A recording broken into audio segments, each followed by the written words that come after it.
বলছি যে এদিকে এসো, কাছে এসো। হাজবেন্ডের নাম কি আছে? মনিরুল মন্ডল। মনিরুল মন্ডল এখানে ভাড়া থাকতেন?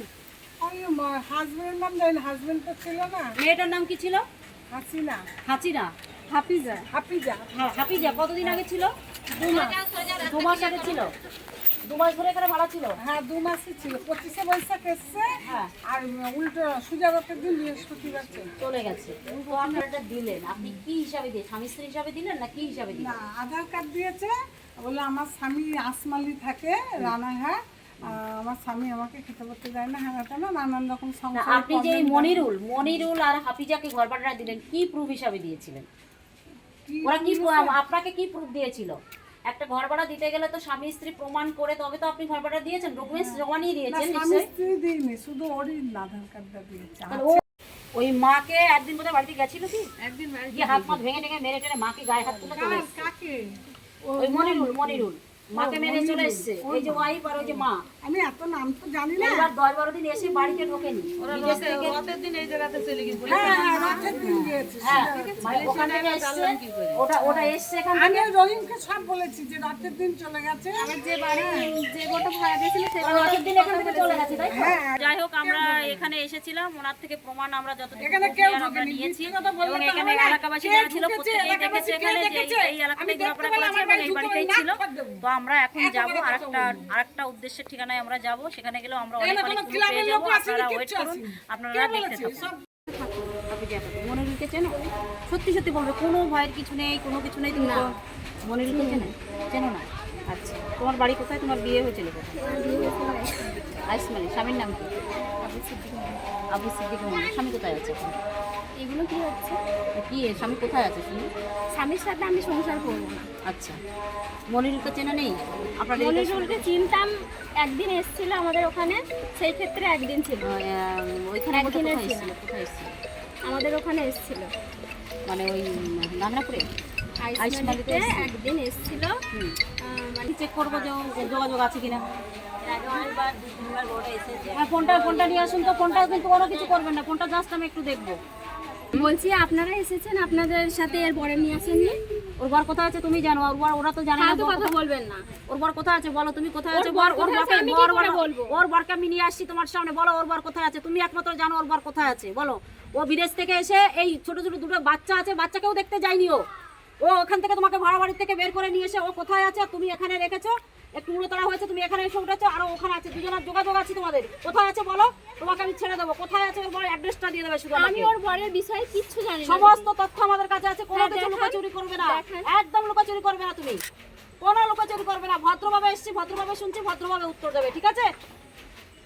নিজের সংসারটা ভাঙছো এবং আরেকটা সংসার ভাঙছো। আমি এমনি সংসার করছি না। ঠিক আছে, তোমারটা মানলাম। এখানে এর স্বামী বিদেশে, আমি কোনো ভাঙছি না। এর স্বামী বিদেশ থেকে কত টাকা পাঠিয়েছে, কি করেছে, আমরা সংস্থা থেকে এসেছি, আমাদের কাছে সমস্ত রিপোর্ট তথ্য আছে, সমস্ত তথ্য। আমরা এমনি কিন্তু তোমাকে এসে ধরিনি, ঠিক আছে? একটা সংসার ভেঙে দিচ্ছ, দুটো বাচ্চা অসহায় অবস্থা, না খেয়ে পড়ে আছে, রাস্তাঘাটে ঘুরছে এই মহিলা, আর তুমি তার স্বামীকে নিয়ে ফুর্তি করছো। হ্যাঁ, আমি কি বলো কোথায় আছে, তুমি বলে দাও কোথায় আছে। ওর নাম্বার দাও, আর কোথায় আছে, কোন নাম্বার তোমার সঙ্গে কন্ট্যাক্ট করার নাম্বারটা দাও, আর কোথায় আছে বলো। আমি ওর রাত 12টার সময় লোক পাঠিয়ে খুঁজতে গিয়েছিল, তারপরের দিন আমার দাদা এখানে আমাকে এনে রেখেছে। দাদা কি বলেছে ওকে? দাদা তো সব বলেছে ওকে। কি বলেছে? দাদা তো অনেক কিছু রেকর্ডিং রয়েছে, তো যে সম্পর্ক রয়েছে ওই যে ওর হাজবেন্ডের সঙ্গে তোমার সম্পর্ক, তোমার নিজের দাদা ওকে বলেছে ফোন করে, ওর সংসারটা বাঁচানোর জন্য চেষ্টা করেছে। এগুলো মিথ্যে। নিজের দাদা বলছে ওকে যে আমার বোনের সঙ্গে সম্পর্ক, আমাকে ফালতু চাপ দেবেন না, বোন আমি তোমার কিছু সংসারটা করিনি। তুমি বাঁচাও। ওর দাদা নিজে ফোন করে ওকে বলছে। যখন জানাজানি হয়েছে তখন ওই ভাড়া বাড়ি থেকে, ওই দুবাই থেকে চলে এসে ওকে ভাড়া বাড়ি থেকে আলাদা করে এখানে রেখে যখন জানাজানি হয়েছে তখন ওইখানে চলে গেছে। তানসিল আমার কাছে ফোন করে বলেছে যে আমার বোনের হাতে শান্তিপুর থানা থেকে পুলিশ নিয়ে ধরে দেবে। শোনো আমার কথা, শোনো। আমি ওর সংসার কোনোভাবে ভাঙছি না, তুমি ভেগো না, ওর সঙ্গে যোগাযোগ বন্ধ করো। আমি তোমাকে বলছি, আর ওকে বাড়ি পাঠাও, যেখানে থাকো পাঠাও। তুমি আমার কাছে এসো তো, এদিকে এসো। কেউ এসো না।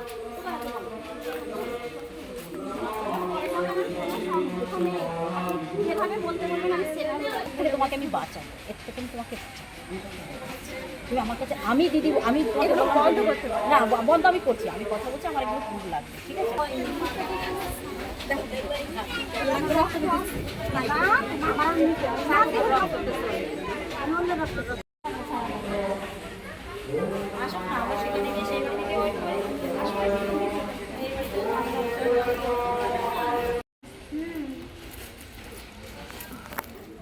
কখন কটার সময় আসবে? কটার সময় আসবে বলে জানাচ্ছে।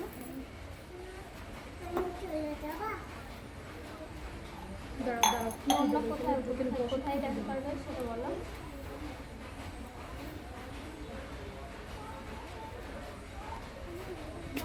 আমি তো বললাম আমি দেখা করবো। ছেলে নাই কো এখানে কতগুলো মহিলা বলে কালকেও 11টার সময় গিয়েছে। মানে এখান থেকে যায় রাতে হ্যাঁ আসে, আর রাতে বাড়ি আসে। সারাদিন থাকে অন্য জায়গায় হ্যাঁ। কাজকর্ম করে বেড়ায় আর কাজকর্ম করে না এই মহিলা যায় আমি একটুখানি শুনেছি না কে রান্না বলেছে আমি গিয়েছি কোথাও? রান্নাঘাটেই থাকে ওই বেশি। দোকানে বলো ওই মহিলা ওসব বলছে এবার একটা মুখ এড়ানো যাচ্ছে না তো হ্যাঁ তো করার মুখ শুনবো। বলেছে। ওনার ভাই বলেছে আমার সঙ্গে কথা বললে যে তোমরা যে পায়ে আছো সেই পায়ে আসো, সংসার শেষ হয়ে গেলে আসবা, দিনখান ফেলে আসবা। ওনার ভাই আমার সঙ্গে কথা বলেছে। কেন এগুলো মিথ্যে? আমি কোনোদিনও ফোন করি একদম মিথ্যে কথা বলবো না, মিথ্যে কথা বলবো না এখন। তোমার ছবিটা আমার মোবাইলে উড়িয়ে দিও না। ছবিটা কোথা থেকে পেয়েছো? কোথা থেকে পেয়েছি? বাংলাদেশে পেয়েছি ছবি। আমি পাঠিয়েছি তোমার ছবি বাংলাদেশে ফোন পেয়েছি। করো, কথা বলো। ফোন করো। তুই ফোন কর না, তোর তো মোবাইল নাম্বার আছে, তুই ফোন কর। তিনবেলা ফোন করতে গল্প করতে। আর ও এখন বদমাইশি করছে, নাচনার ভান করছে। আমি এখানে আছি ওখানে আছি, তাহলে মেয়েটা বিপদের মধ্যে আছে। দিয়ে বড় মাথা মেরেছে, আমার মেরে হাত পা গুলো কি অবস্থা করে দিয়েছে। কেন তোমার জন্য আমি মারি খাবো কেন? বাড়িতে গিয়ে মা বাড়িতে গিয়ে আছে বিদেশ থেকে এসে মাকে নিয়ে গেছে। আর বউ ছেলে মেয়েকে তো দেখা যায় ছোটো ছোটো কত বাচ্চা, তাদের দেখার বেলায় না। তুমি সংসার করো, একদম হ্যাঁ, আর ওখানে যদি ইচ্ছা না হয় এইদিকেও ছেড়ে দাও ওইদিকেও ছেড়ে দাও, বিয়ে করো, দেখে শুনে বিয়ে করো। ভালো জায়গা থেকে হ্যাঁ, ভালো জায়গা দেখে বিয়ে করো। কেন একজনের সংসার ভাঙবা? তুমি তো শান্তিতেই থাকতে পারবে না। আচ্ছা তার পেছনে পড়ে থেকে আজকে তুমি বিপদের মধ্যে আছো, দেখো আমি কলকাতা আছি, আমি দিল্লি আছি, এগুলো অজুহাত দিচ্ছে। আর যদি প্রকৃতি তোমাকে সে ভালোবাসে তাহলে তো যেখানে তাকে ছুটে আসবে, যারা ও বিপদে পড়েছে আমি ওর পাশে দাঁড়াই গিয়ে, সে যাই হয়ে যাক না কেন। আচ্ছা তোমাকে বিপদের মধ্যে ফেলে দিয়ে কিসের ভালোবাসা? তাহলে তোমাদের কি ভালোবেসেছে তোমাকে, এটা বুঝতে হবে। এটা ভালোবাসা বলে না, এটা তোমাকে ব্যবহার করছো, বুঝতে পারছো? এটা কোনো ভালোবাসা নয়, এটাই করবে। আমি তো প্রমাণ হয়ে গেল আজকে।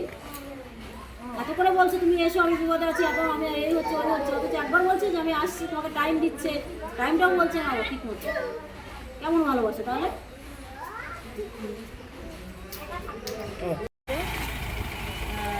তো একটা প্রবলেম হয়েছিল এদের, সেই প্রবলেমটা মোটামুটি সমাধান হয়ে গেছে। এখন আমি এদেরকে অফিসে নিয়ে গিয়ে বসাবসি করে মোটামুটি একটা এর হাজব্যান্ড বাড়িতে নেই, ওর হাজব্যান্ড বাড়িতে নেই। যাই হোক অনেক প্রচেষ্টার পরে আমরা তাকে বাগে আনতে পেরেছি এবং এনে আমরা আমার অফিসে গিয়ে কথা বলে একটা সুস্থ সমাধান আমরা এদেরকে পাইয়ে দেওয়ার চেষ্টা করছি।